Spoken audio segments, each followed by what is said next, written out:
Hey everyone, it's me, Jen Chavez. As we get closer to the end of the year, I'm reflecting a lot on how far we've come since launching the Evergreen in February. 10 months ago, we set out to make a podcast about the beautiful and complex place you call home, the Pacific Northwest. I have called the Northwest home for almost 18 years now. I remember driving up the West Coast with all my stuff crammed into a beat-up Mitsubishi, ready to meet my very first day as an Oregonian. Looking for the exit for my first Portland apartment off Highway 205, I recall my amazement at the trees. They were everywhere, even in the city, here on the side of the interstate. So much green. I felt intuitively that I was in the right place. I've always felt comfortable among trees. The giant sequoias and pines of the Sierra Nevada, the coastal redwoods of the Santa Cruz Mountains, and now the evergreen forests of the Pacific Northwest. Like us, evergreens weather the seasons. In the life of a forest, they may burn, only to grow again. Even after they die, evergreens support a wide diversity of life. These trees live in community, and below ground they're connected to networks of roots and fungi that help them grow. In a similar way, I feel connected to this place, and to all of you who are my neighbors, and all of those before us. So, we've been exploring what it is that connects us to the Pacific Northwest and to one another, with stories about the places and people and sounds and experiences and struggles and joys that exist here. And we've been working together to understand what makes this place and the role we all play in helping it grow. From the Gert Boyle studio at OPB, this is The Evergreen, a podcast about the place you call home. This week, we're doing a throwback to our very first episode, which explores the idea of home itself. What makes where you live your home? What is it that makes us feel at home here? What does at home even mean? We at the Evergreen are still asking these questions, and we've gotten some pretty good answers. We'll hear some of them when we come back.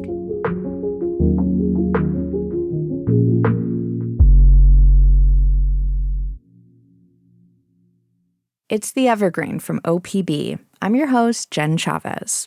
Lately, we've been asking our fellow Pacific Northwesterners what makes them feel at home here, including ourselves and including you. That's something we're going to be doing a lot of, by the way, asking you what you want to know, what you think, and how you feel. The first answer is from our listener, Natalie, an Oregon master naturalist and avid wanderer of the forest near her home. I'm Natalie De Silva, and we're here at Tryon Creek State Natural Area in southwest Portland. And this is a place that for a long time I've been calling my second home. This is a temperate rainforest, and I was just amazed that here within the city of Portland, there's this beautiful forest, and that, wow, the trails just go on forever. I come here maybe 2 or 3, maybe 4 times a week to walk. I lead hikes for the public. I really feel that I want to help others appreciate, understand, and learn to love the natural environment.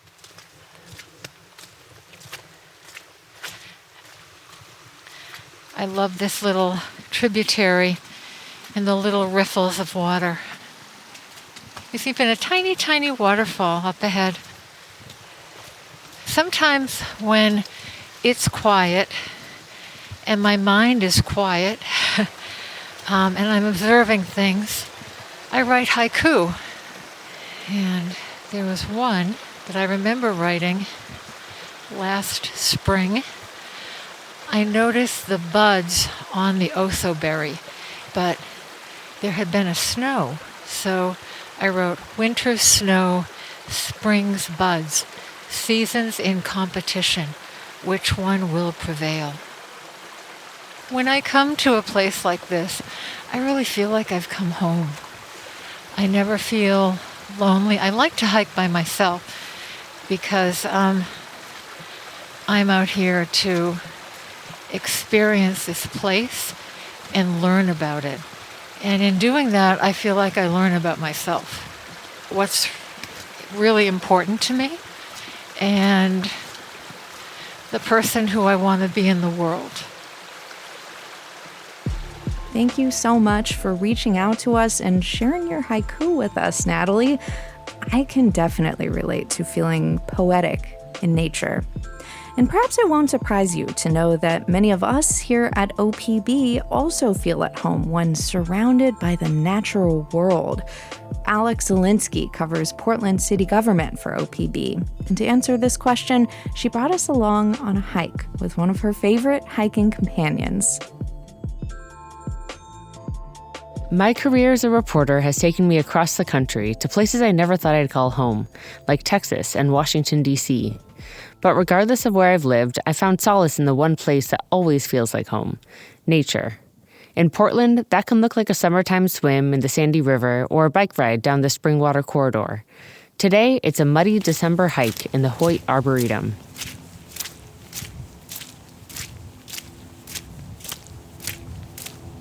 The Arboretum sits on a ridge in Washington Park in Portland's Southwest Hills. It's home to more than 2,300 tree species, both native to the Pacific Northwest and not. It's also a habitat for thousands of birds, mammals, and other animals. The park, which is co-managed by the city and a nonprofit, calls itself a living museum. It's on full display today, even in the depths of winter. Sounds like a chickadee. I'm here with the person who first introduced me to nature. Bill Zielinski. My dad is a retired wildlife biologist. He and my mom moved to Portland from my hometown in Northern California a few years ago. My mom is also a naturalist. As a child, I always complained when my parents took me on weekend hikes through the nearby redwood forests. They'd stop every few minutes to identify a bird call or quiz each other on tree names, and I'd roll my eyes. Now it's where I feel most at peace.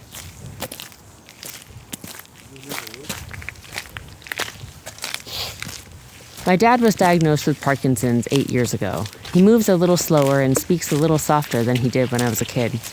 But he can still identify nearly every plant and animal on display at the Arboretum. Western hemlock. This is a red cedar, yeah. Douglas tree squirrel. Nice little area with ferns. And this is a deodar cedar. It's a kinglet. On our hike, we pass evergreen trees coated in lime green moss, clusters of sword ferns bursting out of the damp forest soil, and small streams hidden under shrubs. A light rain starts to fall, muffling the sounds of nearby traffic and planes overhead. This is an urban forest, but it's easy to feel miles away from civilization. Like me, my dad finds comfort in spending time in the woods. Well, I think the Japanese coined the phrase forest bathing. It's because it kind of cleans you, cleans your soul, cleans your heart. I always feel renewed and refreshed. I might not know the Latin names of every tree we passed today, or recognize the birds that serenaded our walk. But like anyone lucky enough to grow up outdoors, it still feels like coming home. That's Alex Zielinski, Portland city government reporter for OPB. Speaking of which, one of the things we're most excited about at the Evergreen is that we're going to have all our OPB friends and colleagues like Alex come through all the time. They're out here every day doing brilliant work to help us understand the region we call home, its past, present, and future. And we are very lucky to get to harness their superpowers and help share the stories they uncover with you. One of our OPB friends that I've long had the privilege of working with is the Evergreen producer Julie Sabatier. She helped inspire me to be more confident in myself as a public media newbie who came up in local community radio. I am so excited that she's part of the team bringing the Evergreen to life. For Julie, home's not just where you live, but the people who are there with you and the excitement you share at familiar sights and sounds on your block. There are a lot of sounds in my home. Yay,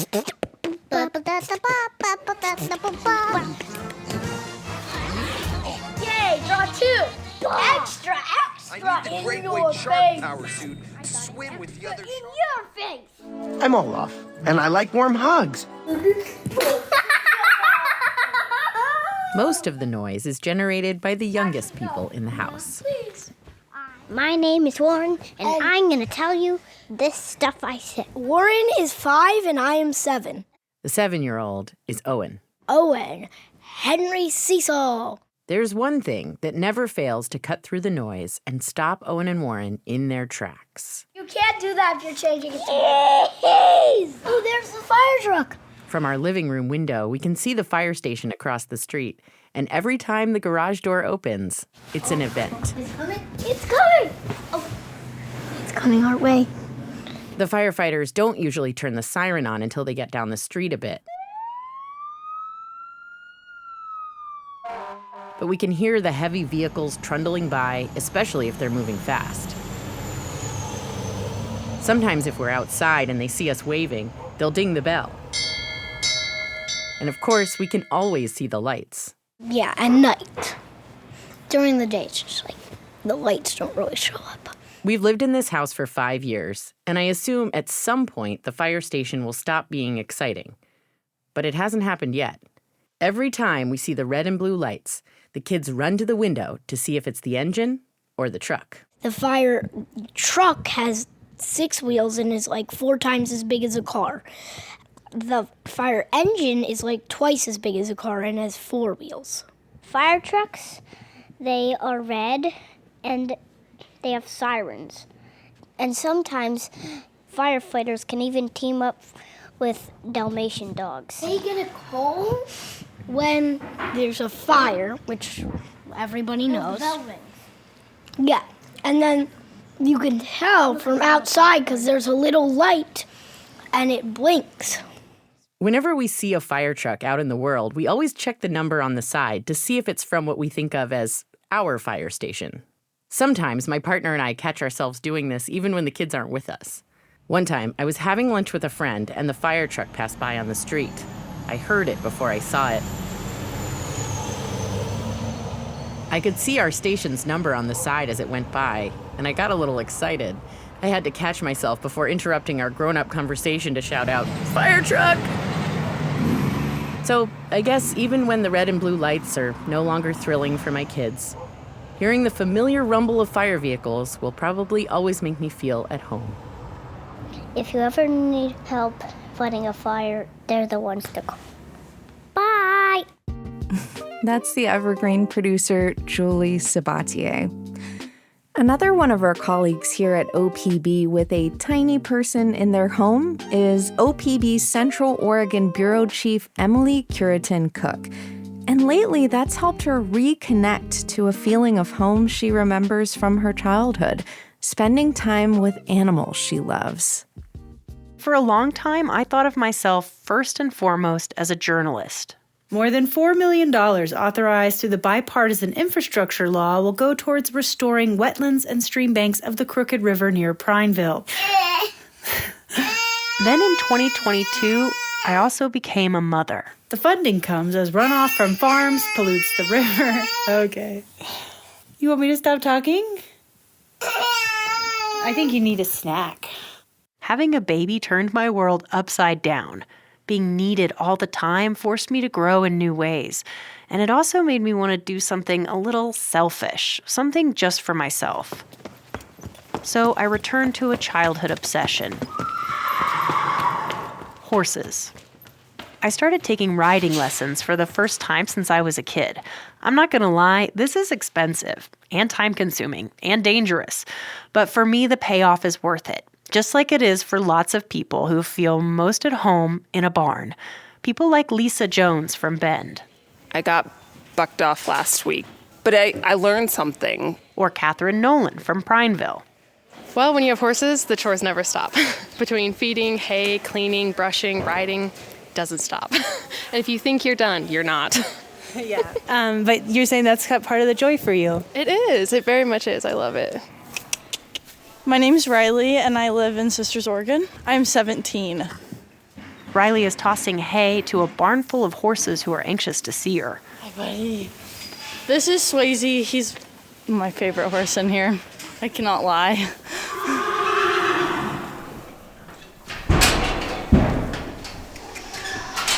Swayze's ready for his dinner. Yeah. He's making sure everyone in the barn is aware that he's ready to eat. My name is Lisa Jones, and I own Swayze. I can go and spend my money on a fancy car or a bigger house, but that, at the end of the day, isn't going to bring me joy. Coming out to the barn every day, getting on him, even if it's not a good ride, by the end of it, I've had some peace. I learned something. My name is Violet Addington. I live in Bend, Oregon, and... How old are you? Oh, I'm 11. I would, live in the barn if I could. What are you doing right now? Taking her blankets off so I can put the tack on and groom her. What have you learned from riding horses? A lot of confidence and a lot of balance, physically and mentally.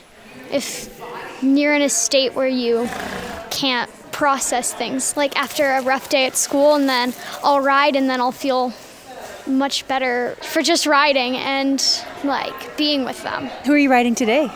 Lavender. When I was Violet's age, I also would have lived in a barn if my mother let me. Now that I'm all grown up, being around horses still feels like home. And it reminds me to be grounded in qualities like balance, patience, and calmness.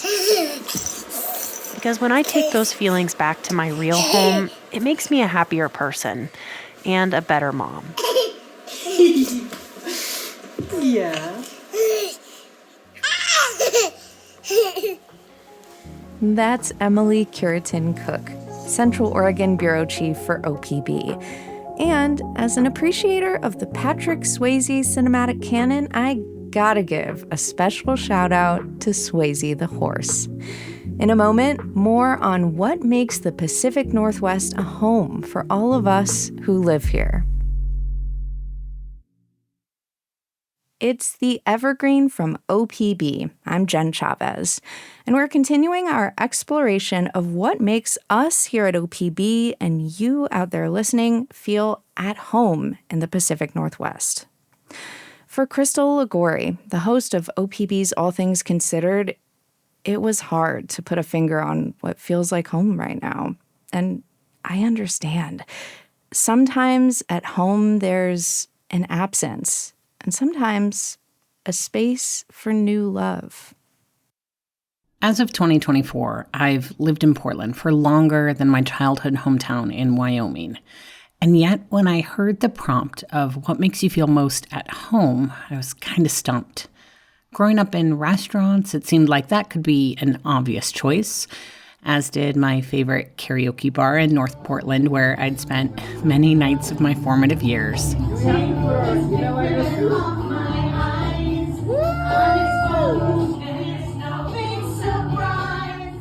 But then it hit me. What feels most like home is something I'm currently struggling without. A dog. Oh, he's awake. He heard us. He woke up because we were laughing at him. He heard us laughing at him. Owen! For nearly all of my life, I've had a canine companion, a trio of childhood dogs, 2 sets of roommates with different pugs, and then our own dog. Owen, sit. Good boy. Can you spin around? Good boy. A sweet boy my partner and I got outside of a Walmart when we lived in Montana. Are you ready to go outside? Are you ready to go outside? Oh my God. Okay. You're looking good there. You're looking so good. But before the holidays, our senior pup Owen passed away. And home, the home we knew for the previous 14 and a half years, is somehow gone. Silence has taken the place of the jangle of dog tags early in the morning and the frantic tap dancing on the hardwood floors before dinner.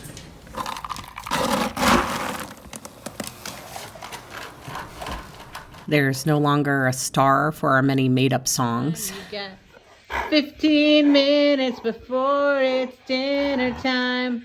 It's not time yet. I'm sorry. It's not time for dinner. But this idea of home, my idea of home, it has a lot of room for the dogs that came before Owen and for the future pups that come after. Here we go.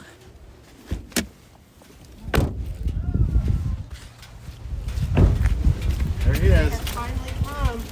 The time has finally come. Thanks for letting us show up so late. What do you think? Hi, buddy. He started to get a little whiny. I'm like, it's like all my friends are Hi.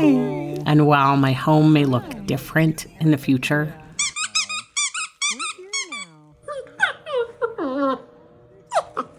Jean, don't tear that up. Jean. the one thing I do know is that it will be covered in dog hair. Jean. That was OPB's All Things Considered host, Crystal Ligori. Crystal, thank you. I am so glad Owen and these memories could be a part of this podcast. You know, it strikes me listening to all these stories that we at OPB have such an array of different places and experiences that have brought us or kept us home here in the Pacific Northwest. And we know that's the same for you out there. Maybe you're a Northwest lifer. Maybe like me, you came here as a younger person building a life for yourself. Maybe you're not physically here anymore at all, but you still got love for the Pacific Northwest in your heart. Or maybe you're new here. Welcome to the neighborhood. The Evergreen producer Mia Estrada joined us from Texas last year, and girl is an endless font of wonderful and creative ideas. She has got great things in store for y'all. As a newer Pacific Northwesterner, Mia's still building her sense of home here. Sometimes it's not just a physical place, but a particular sound or smell that can make you feel at home. One thing that can be comforting for everyone is food, especially the particular cultural foods you grew up with. Mia talked to her abuela Minerva about her homemade tortillas and filled up her new place with the beloved scent of tortillas from a recipe that's been in her family for at least 4 generations. Every time I enter my grandma's house, there's a particular smell that stands out to me. An intoxicating, flowery aroma. To me, my grandma's flour tortillas are one of the best smells ever. And since I moved away from home, I wanted to learn how to make tortillas on my own. So I called up my grandma on Zoom for a cooking lesson. How long have you been making tortillas for? I was probably 17 or 18 years when I started. What are your memories with them? Well, being there with my mama, smelling the good food and the tortillas she was making. And it reminds me that my mama used to make not just 2 cups. She would make a big ball of it. And so right now we're making a smaller version of it, right? Yeah. The recipe my grandma is teaching me makes up to 7 flour tortillas. To start, add about a cup of water into a pot and let it warm up. Then in a bowl, add your ingredients. 2 cups of all-purpose flour, 1 teaspoon of baking powder, 1 teaspoon of salt, and a tablespoon of lard. We're using manteca. Now it's time to knead the dough together into a ball with your hands. It should be a grainy-like texture. Okay, now we're going to get the water. A little bit at a time, okay? Okay. So you don't want to make it too soggy. Once the dough is nice and smooth and not sticking to your hands, my grandma likes to spread a pea-sized amount of manteca all over the dough. When you're done with that, we're going to separate the dough into about 1-inch rounds. You then add each round into a bowl and cover it with a towel. Some people like to let the dough sit for about 10 to 15 minutes, but we're going straight into rolling out the dough. And this is the good part. Get your rolling pin, whatever you're going to use. I am using a water bottle. That's okay. I've used the stick from the paper towels before. Okay, let's start doing it. Ooh, and am I rolling it out to make it even? Yes. Okay, so this is where I had a hard time. My tortillas were not shaping up to be circles, and I wasn't thinning them out as much as I should have. Mia, look at me the way I do them, baby. Look, I turn it Then I go like this. Mine, you know what mine is? It's from a broomstick. Wait, oh, you like took it from a broomstick?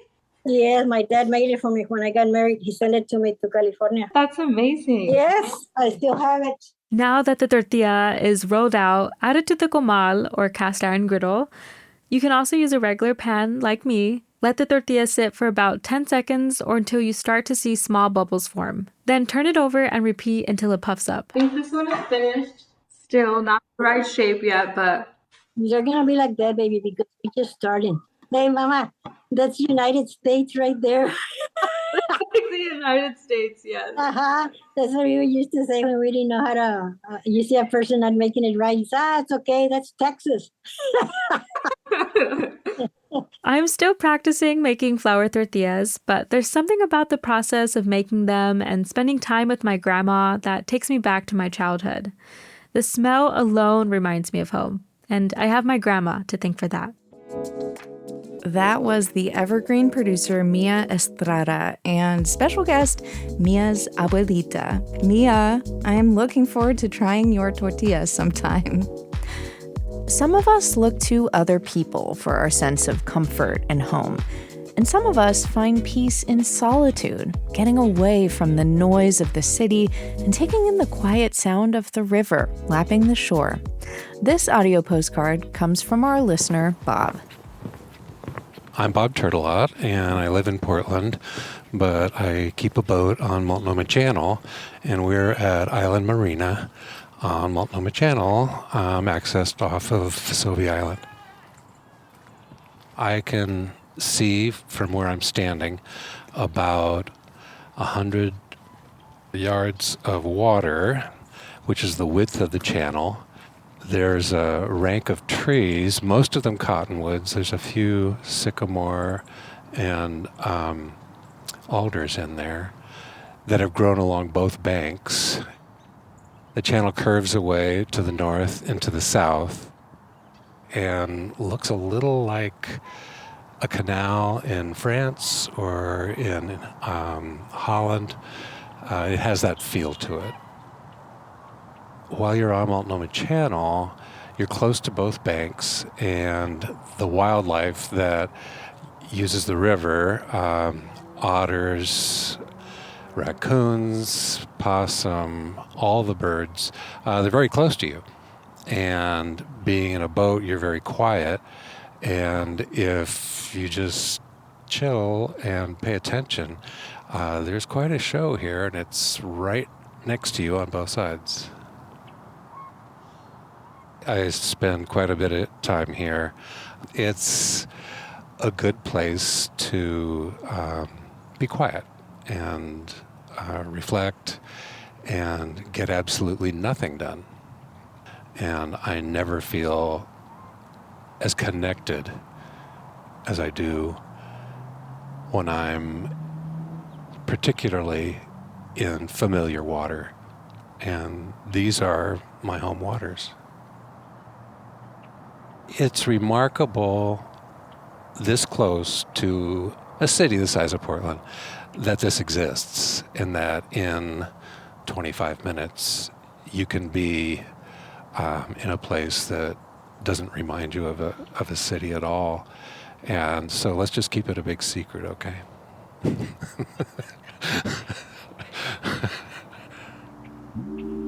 Thank you so much for reaching out to us and bringing us along to your home waters, Bob. When I think about feeling at home here and what makes this region special to me, as much as I think about the trees, I also think of all the water that flows through this region and meets our shores. And this last one is from me, because I also feel a deep sense of connection with familiar waters. And sometimes those waters are an entire ocean. Beep, beep. Who's got the keys to the Jeep? Vroom. I'm driving to the beach. Top down, loud sounds. That's me. On the road, headed west to the place that makes me feel most at home, the beach. As I hit 101, the ocean opens up before me. Before long, I pull into the parking lot of one of my favorite Oregon beaches, Short Sand Beach in Oswald West State Park. Here we are. As I start the hike to shore, the highway noise fades into the sound of Short Sand Creek rushing toward the ocean.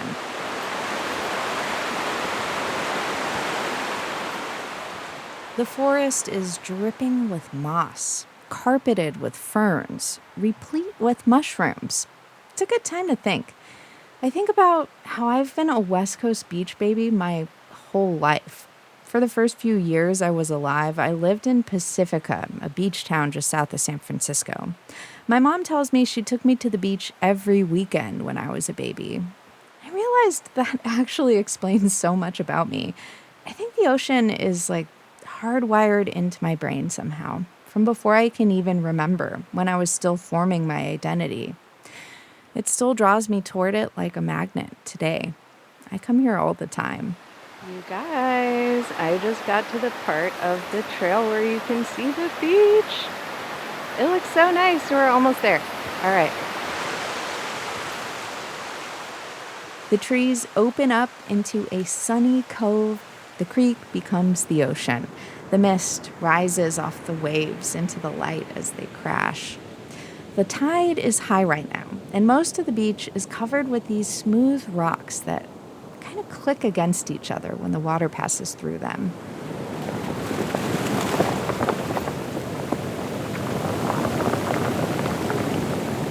As is hallowed Gen tradition, I do a little frolic in the waves. Woo!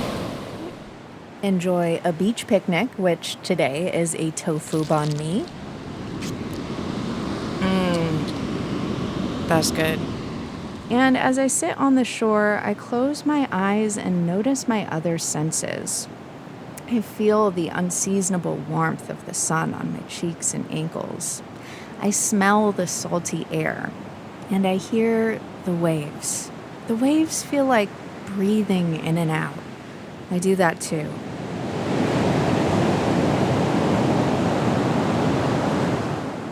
The ocean is more massive and deep than I can imagine, with a bajillion animals just swimming around in there. Standing here looking at it, I feel small in that good way, like I'm at the edge of the world and at the beginning of something new. Love you, ocean. See you later.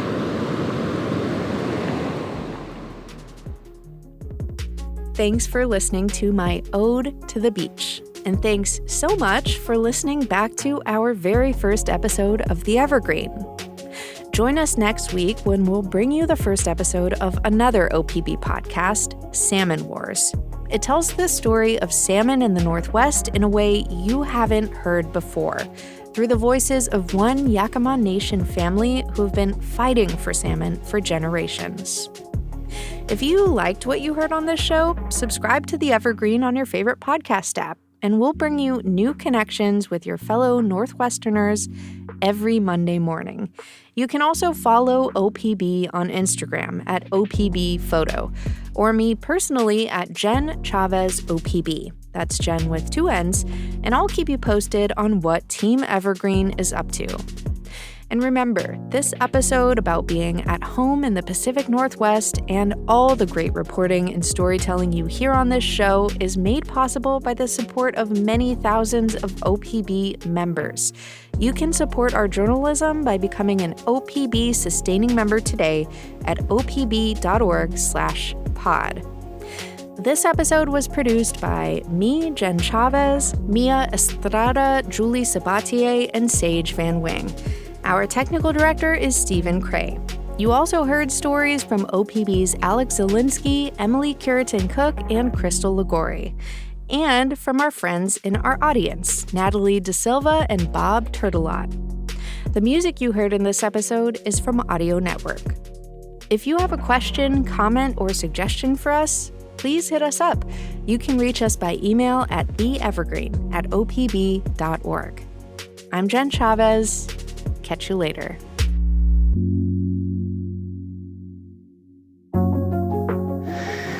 Sheriff, What kind of fantastic trees have you got growing around here? Big, majestic. Douglas firs. Douglas firs.